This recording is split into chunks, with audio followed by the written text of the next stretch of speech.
Good afternoon, evening, morning to another Station X Expo. I am Genesis, and today we'll be looking at two builds from Planet Coaster 1, just in time for Planet Coaster 2. There's a huge blueprint and a park file that we are exploring today, so enough of me yapping, and let's get right into the builds. Our first build will be The Adventures of the Klein Bottle by Sizwidge.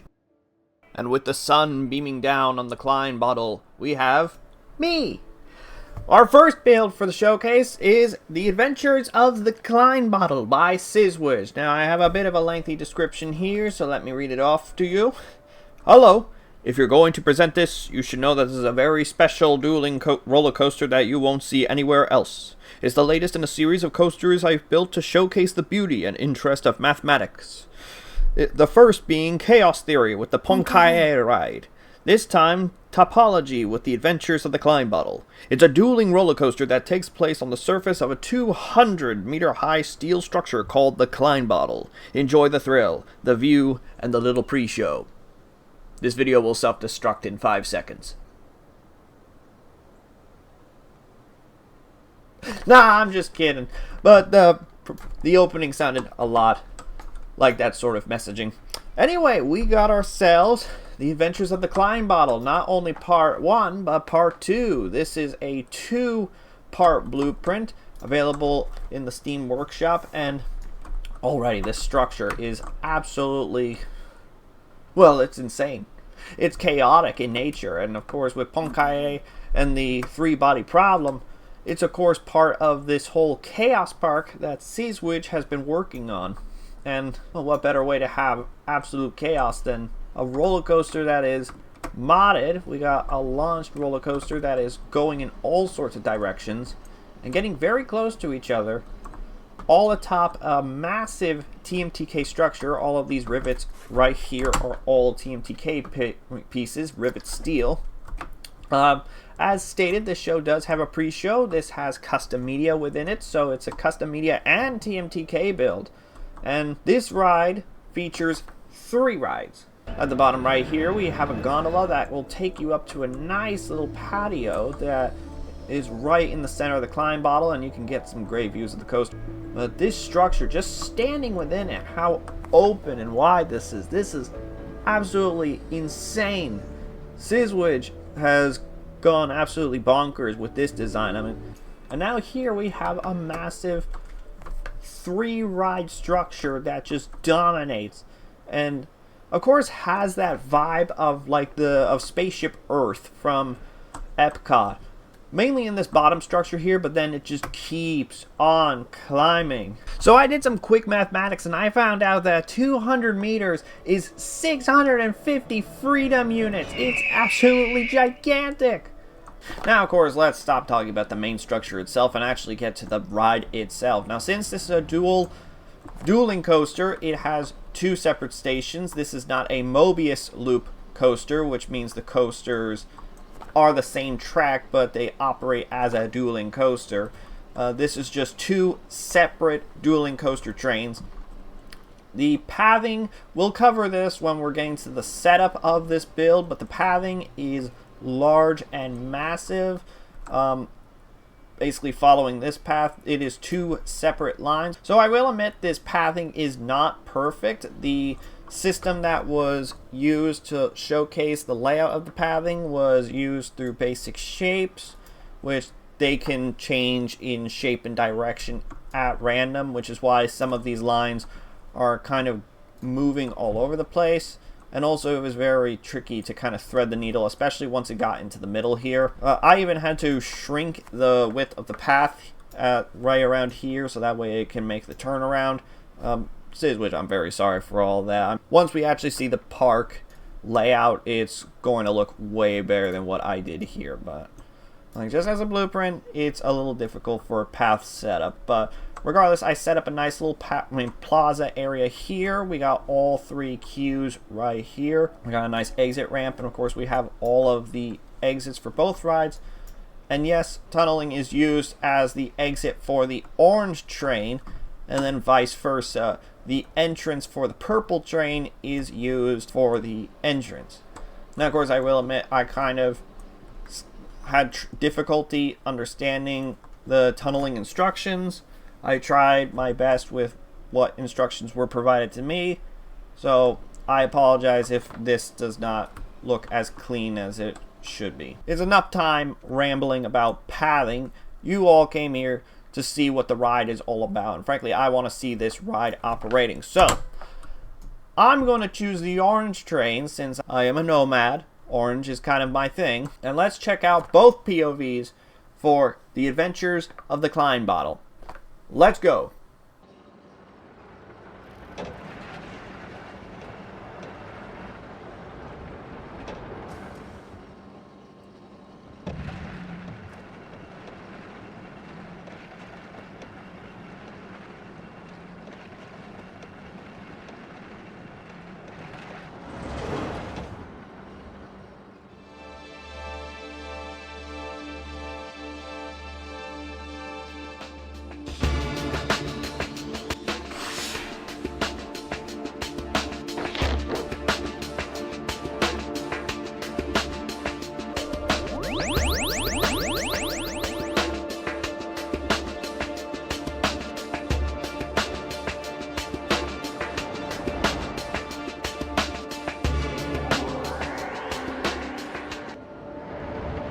Es gehören endlich dahin gewisse unberandete Doppelflächen. Man kann sich von denselben ein Bild machen, indem man etwa ein Stück eines Kautschukschlauches umstülpt und nun so sich selbst durchdringen lässt, dass bei Zusammenlegung der Enden die Außenseite mit der Innenseite zusammenkommt. Nowadays, we can describe the Klein bottle more precisely. It is a non-orientable two-dimensional manifold. There is no outside or inside. It can be immersed into Euclidean through space with a self-intersection.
Jesus Christ. So definitely, the rating on both of these coasters is absolutely nuts. With a 12 fear for the orange side and a 10 fear for the purple side. Holy sh... This layout is absolutely insane. And of course, the choice of a swinging coaster, it added so much more energy to the motion. Honestly, I'm having a difficult time formulating words with how chaotic the structure was.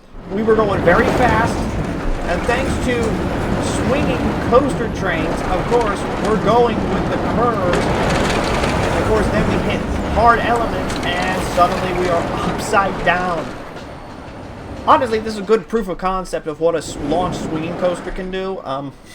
Because this layout is absolutely insane.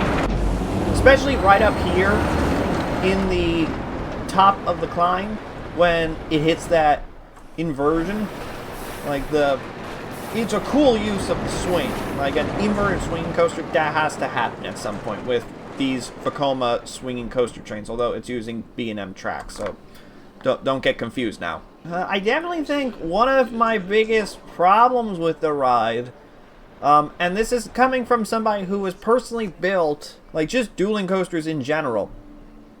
It is a very difficult task, believe it or not, to find elements that interact with one another. And of course, other than the one flyby moment in the ride where you can see the train coming right at you, these coasters don't really interact with one another, even though they are part of a chain. And I'll try to keep an eye out to see if there are more moments where you see interaction, but for the most part, these are two separate coasters running a very similar track. So there is no real dueling aspect to the coaster, but it is still absolutely nuts.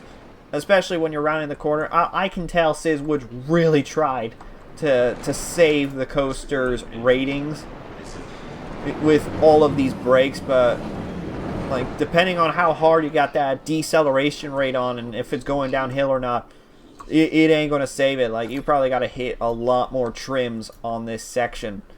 Because honestly, these coasters are coming in way too hot. I can see people's heads flying off with how fast they're going. Like, that's not just whiplash, that's just... But overall, still, this is a very fun layout. The moment going into the interior of the build and these pre-shows, although they are the same pre-show, it is very informative on what is going on in the ride. Like, what is the Klein bottle? What is... Who is Klein? Who is that guy? And of course, it gives us a definition of what the Klein bottle is. Taking a quick pop over into nighttime, we don't have much nighttime lighting on the gondolas, but we have plenty of lighting shining atop of the 650-foot Klein bottle. Going in here, we got area lights. They are white, but we also got some teal area lights. Not well hidden, but it kind of goes into the chaotic nature of the theme, I guess. But...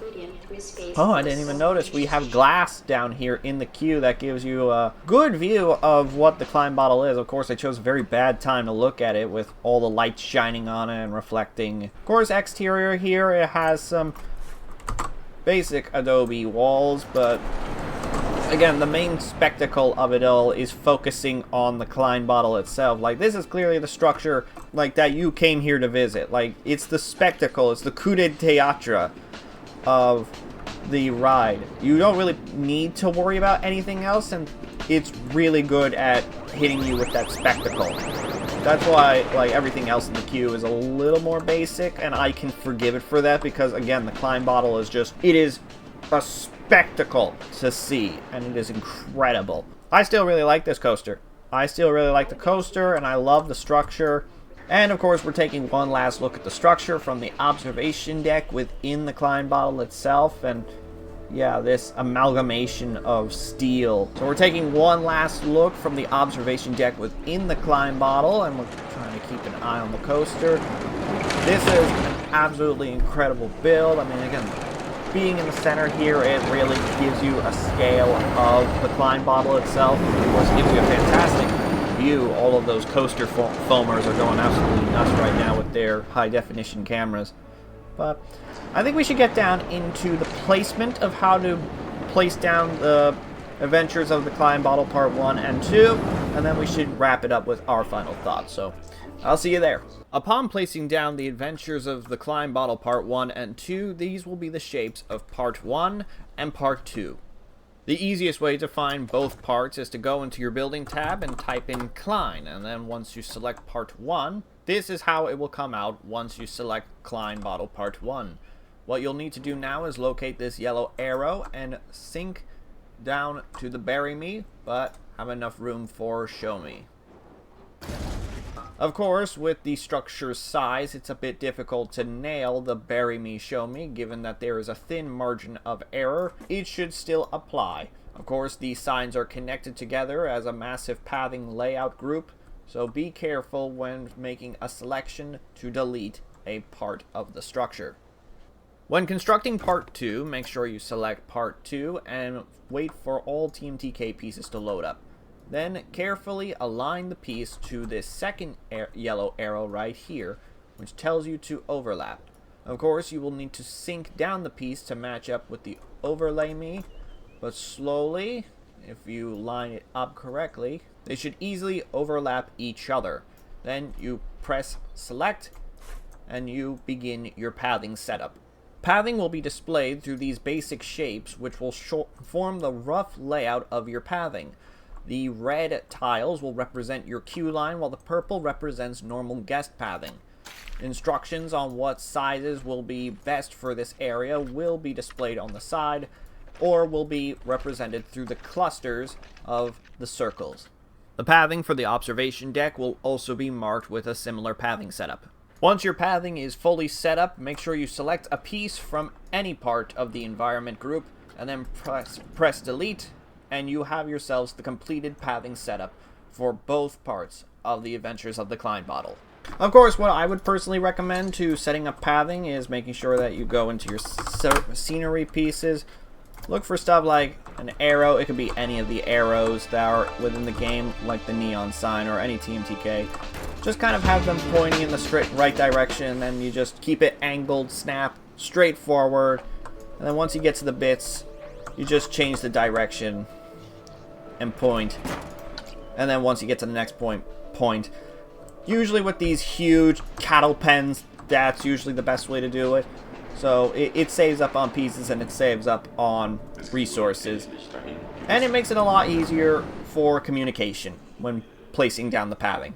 And that was The Adventures of the Klein Bottle Part 1 and 2 by Sizwidge. If you liked what you see here, head into the link in the description down below. Like, favorite, subscribe, comment, the whole shebang, whole 9 yards.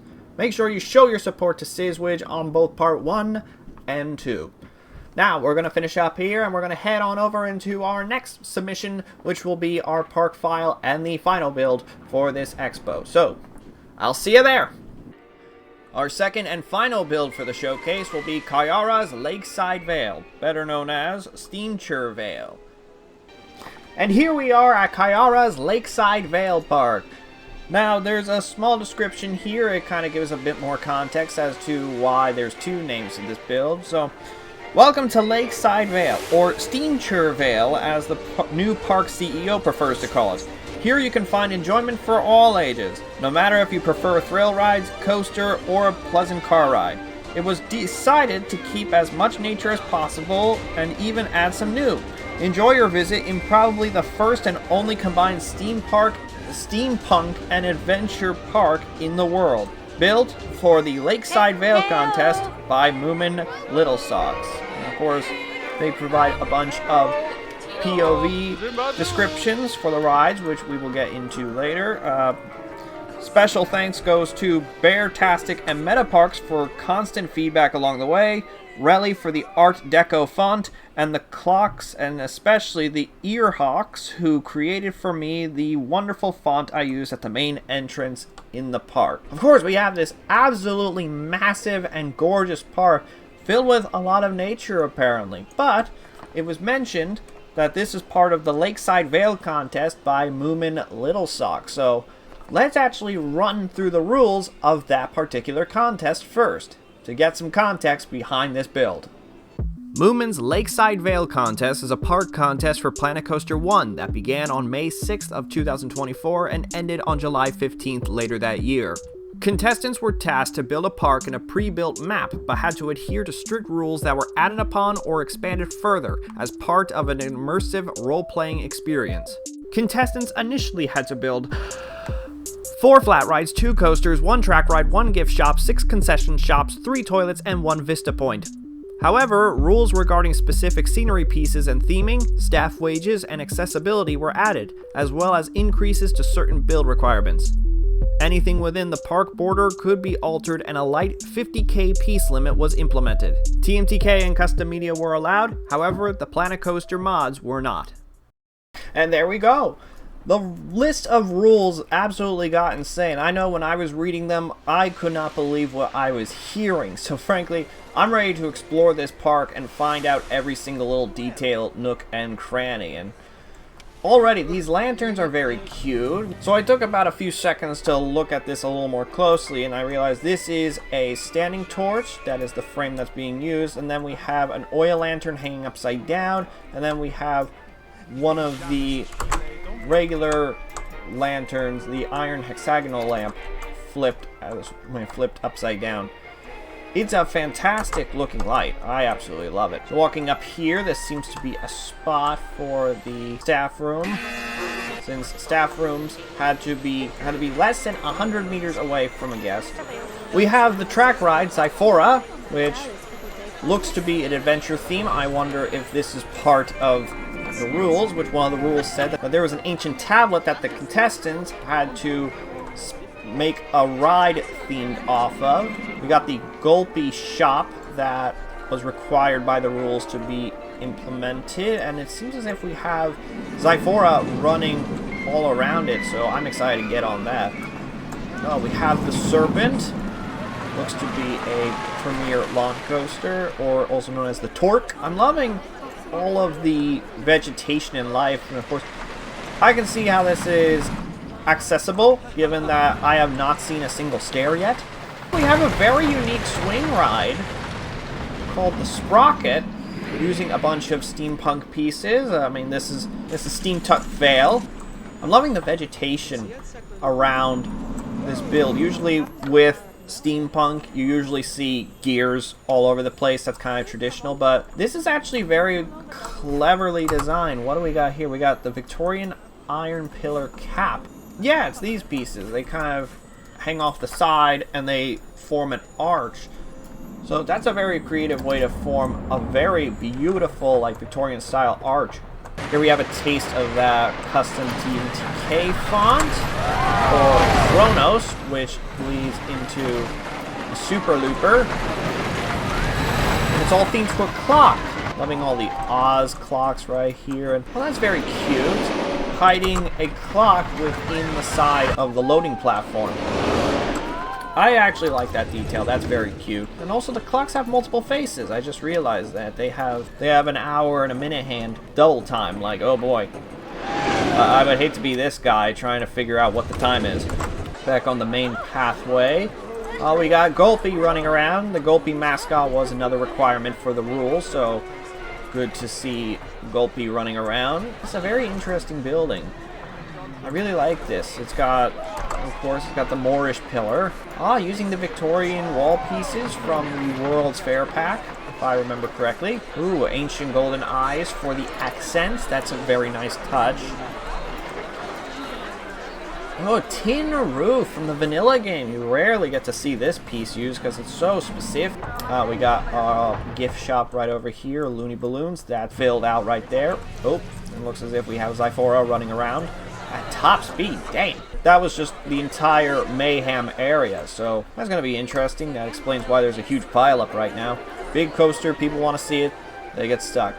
Easy bump on the concessions. We got 1, 2, 3, 4. And then, of course, with the Gulpy shop, we have 5 right now. We got the Erwick Safari Cafe moves, of course, and we got a staff room right there. That's good placement of that. I'm definitely loving the subtle vibes as we climb up the hill right here to the castle ruin. There was no rule specifying that they had to keep or remove this, but it was recommended to keep it as part of the council's ruling, since the story of this land is that this is just an abandoned plot of land and you're basically building an amusement park in the United Kingdom and basically making the next Alton Towers. So, which for those who don't know, Alton Towers amusement park in the United Kingdom that is built off of castle, like actual castle grounds that an earl had, the Earl of Alton, I believe.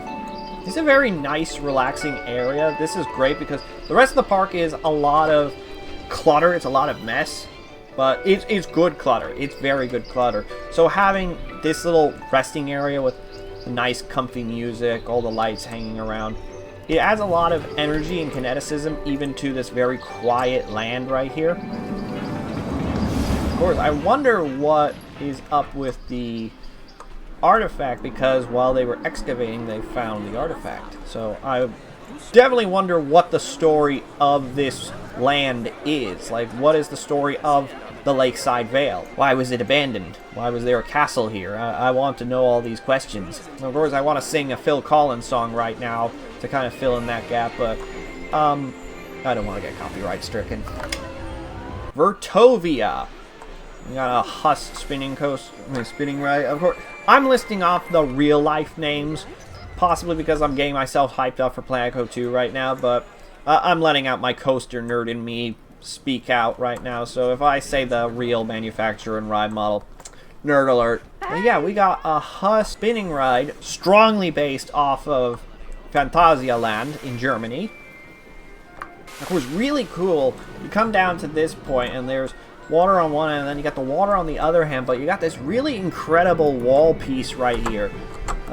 Utilizing more of that incredible accents, but it's got, you know, the overgrowth on the side, vines, wooden scaffolding being used. It adds a very rugged, like, Lost Realm sort of vibe, even though this steampunk fantasy feels very new. Caution, treadmill is moving. Please hold on to the handrail. Oh my god, it is a moving staircase. Like, well, it's a conveyor belt, like the ones that you would see at airports. I've never seen anything like this in Planet Coaster. That is such a creative use, and that's back and forth. That's just using, oh, that's using the ancient cog rack. That is such a creative way to use that piece. Oh, and of course we got the jewels on the side as well. Oh, it's a great use of the adventure piece. Continuing down this path and the terrain work, I mean, I know the terrain was largely pre-sculpted already, but still the elevation and the amount of lakes and streams, like just the terrain in general, delivers a fantastic view of the park. Adds some great dimension to it. And we got a Monsieur Fritas, we got a Gulpy Soda, gotta continue that branding, gotta make that sponsorship money. Steam Chur Coffee, I recognize the Hydro Basic font, but of course we got that continued font. But up here, cheeky, that is a TNT cake clock. Ancient carved character. For a second, I thought that was TNT, but no, that is just in the adventure pack. It's just, I never really use those pieces for the front. You usually flip them around to get a smooth background. Here we go. We got Whirlwind. We got the Whirlwind, powered by Gulpy, a straight-up sponsored ride. If I remember, that was also part of the contest. But we have this whole Coliseum dedicated to Gulpy. Some of these are exclusive to the build, like this Steam Leaf, which I believe Kayara hasn't made a blueprint yet. But oh, I love this, how the pathing actually kind of widens out, but secretly the queue is just hidden and there's no curb. But the whole path here is widened out for capacity, since this is a carousel, and a lot of people want to ride a carousel. And also people just want to chill out and check out the front of this park, which again is such a stunning entrance. Like, this is an incredible collection of adventure. Like, using a lot of adventure pieces for like a steampunk theme it's honestly working really well. Like, a mix of vanilla and adventure is working incredibly. And look at that! That looks like the tablet that was needed for the theme. So the Safari Leap is the ride with the ancient artifact. And of course it's displayed bright as day. Absolutely incredible. Crossing over the bridge right here, we got some monster lamps? No, we got oil lamps, yes, but those are the Monster Dragula lanterns. Okay. So we're definitely using a lot of DLCs here. All DLCs are being used to their advantage, even the monsters. I can't believe I completely missed that. We have a park map, an actual park map. Of course, that would have been very useful for us to figure it out, but this isn't that big of a park, so we don't have to worry about getting lost, but this is still very helpful and very nice to have. Now, of course, we've taken a lot of what was inside the park. Let's take a look at what's outside the park. So here's the visitor center that was not supposed to be removed. We have this parking lot that leads out into, I believe, a service road. That's the only valid explanation that I could make. Here's the lakeside. Yeah, we got this nice little service road. Oh, we got a dried up lake right over here.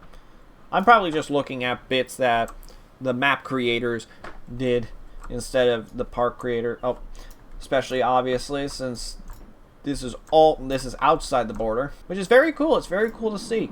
And then we got a major interstate or a major road. This is apparently off 662, A662, which is a road in England. Not a real, it is a real road, but it's not as large as what Lakeside Vale is asking for. So I wouldn't chuck it up, but I would still say this is in the Manchester, Leeds area, because that is where the real A662 is. Got a lovely little cave down here. Doesn't seem to go as we enter an intersection on the road, crossing over a train line. I very much appreciate that. I love that. British Public Transport. They really messed up their railroads. Here we got ourselves a security gate. This is a very nice build right here, although a bit hollow.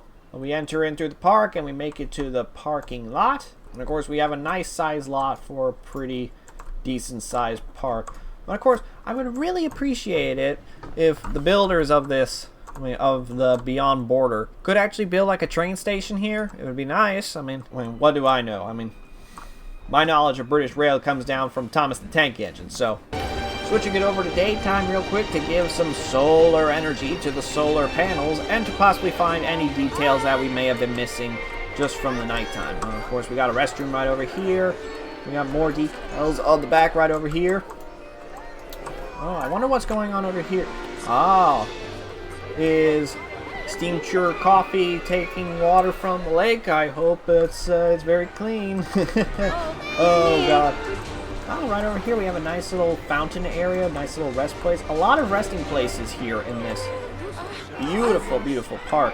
Of course, I just noticed flying over here we have the wall, but of course we have a little resting area. So you have a beautiful view of the Vertovia. Still continuing to fly over the park here. Nothing much has changed from day to night, so I guess that's why Kayara recommended that it stays night. Of course, walking over by this bridge by Cyphora, I just noticed that the colors of this fence right over here, they move around because they're using gemstones. They're using the gemstone window method. It's an incredible effect. It delivers a very cool visual. And then, of course, in between we have the metal fences, but oh, this gemstone, absolutely beautiful. See the world through the gem's eyes, and it's weird and yellow. But it's an incredible nice detail, especially since I nearly missed it. Interesting for this building to have a sort of cable management. Oh my God, it's an elevator. It's an elevator to the ruins. That's what that build is. Oh. Clever. That's super clever. I love that. Oh, that's such a good detail. So, just before we get on the rides, we should actually check out the show, at least during the daytime. That's right, there is a show in this park, and it's right over here. We're at the front entrance for those who couldn't have pieced it together. And there's a day show and a night show for Moo's Playground. So, we're going to activate this, and we're going to check out what show is going on for Moo's Playground.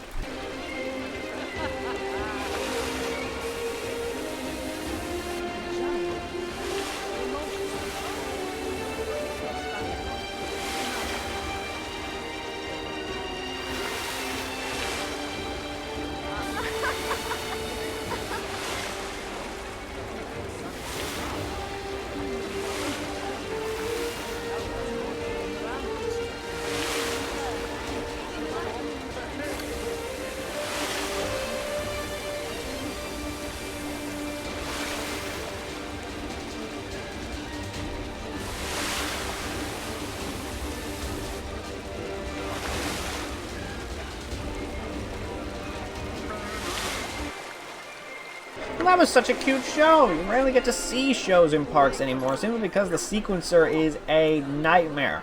So let's hope that with Planet Coaster 2, we get to see a lot more shows thanks to the incredible new sequencer. Anyway, I've been stalling long enough on the POVs. Looks like Zyphora's broke down. That's not good. That was our next ride. So once the ride is fixed, we'll take a ride on board Zyphora.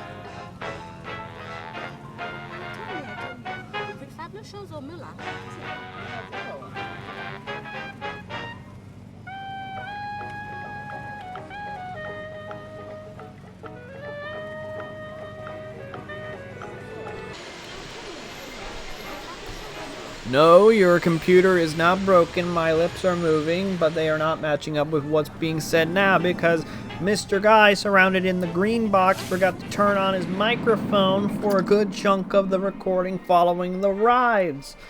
So now it's me, VoiceOver Genesis, currently looking over what this idiot is doing. And frankly, right now, he is talking about the filters, how Zyphora used filters, which is very rare. Taking a quick peek around the caves, talking about maybe the artifact was here, and of course appreciating the lava effects from the hot spring.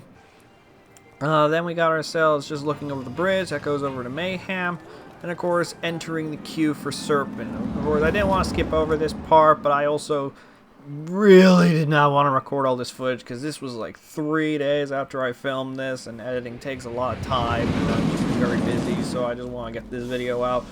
But we're heading into the queue for Serpent, which I really freaking like. I like this chandelier, and I really like all the brickwork. As I can see, I always love brick. Brick is like one of my favorite pieces in Planet Coaster. But anyway, I believe he is done rambling. We are about to get on the Serpent. So enjoy this POV.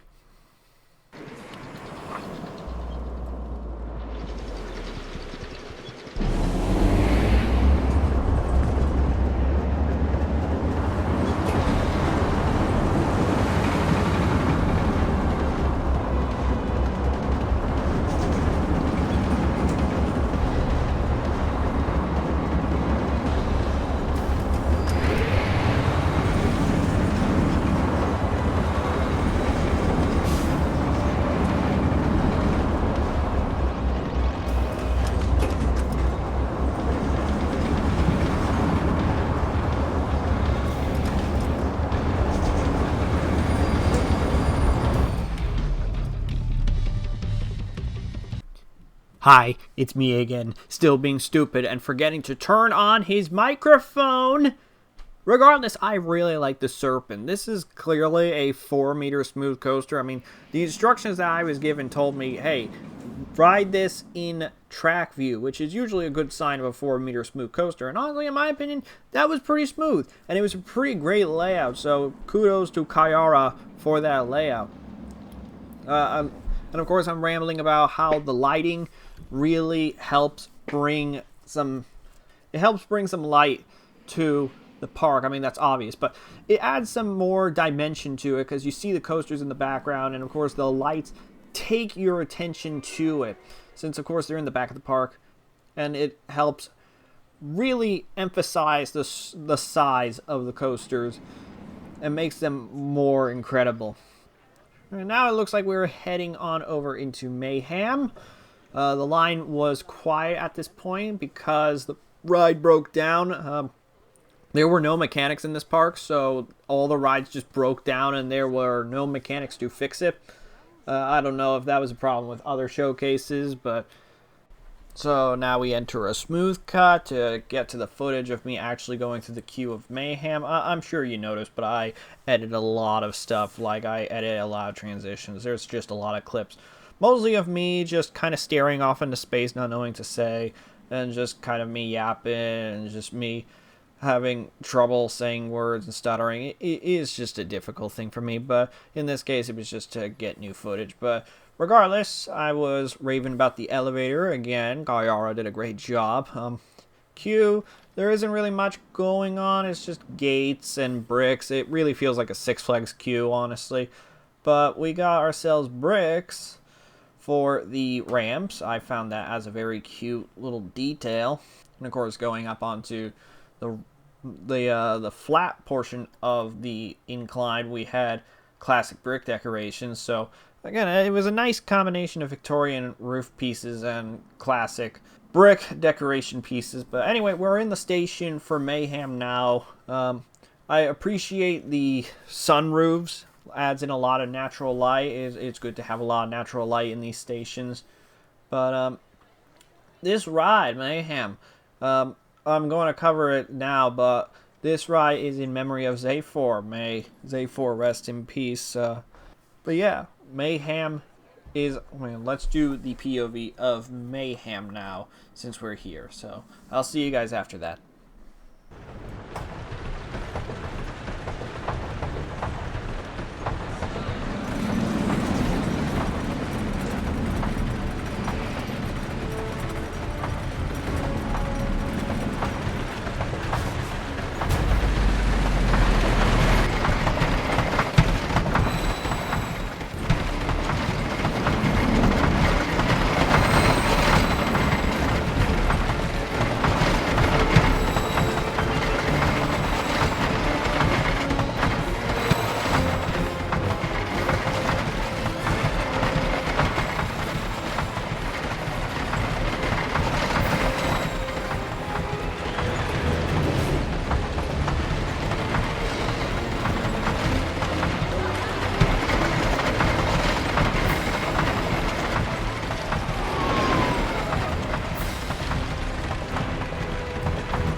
And that was Mayhem. That was definitely an insane layout. The name definitely fits. I mean, the interactivity that we had with Serpent was really cool. Now, of course, the coaster isn't exactly realistic. That's my only irk, but I don't think that's what the coaster was trying to go for. I liked it, and I liked again, the interactivity with Serpent was pretty fun, as well as the other rides like Cronus and Sprocket. It was definitely a fun ride. I'm going to head back to the front of the park to do one final thing before we get to our final thoughts. So as well as a day show, Moo's Playground also has a night show. And believe it or not, secret instructions I was told, there's actually a jump start system in case there is no lights on the gears. Down here there is a event sequencer that can help you restart the whole system. The instructions will be provided. But anyway, let's check out Moo's Playground at night.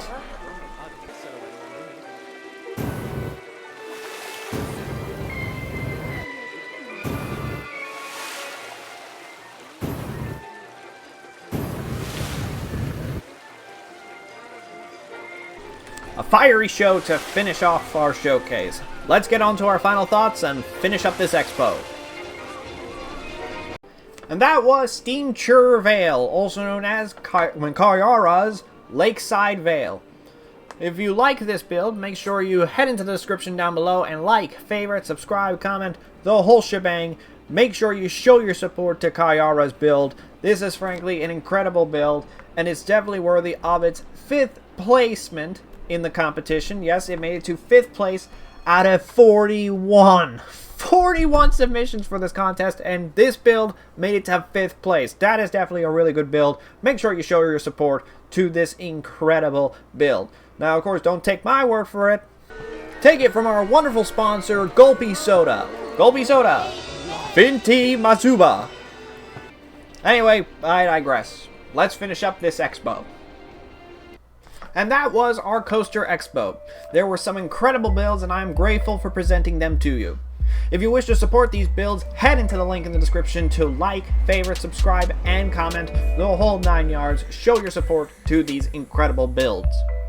Links to our Discords will also be down there, so you can join in on the Station X fun. As Planet Coaster 2 is around the corner, we're looking to find new ways to showcase your builds. Of course, we will work on expos, but they will not be the only way we showcase builds going forward. Join our Discord for more information on how you can submit your build today. Anyway, I am So Genesis, and I'll see you guys at the station. Have a good night.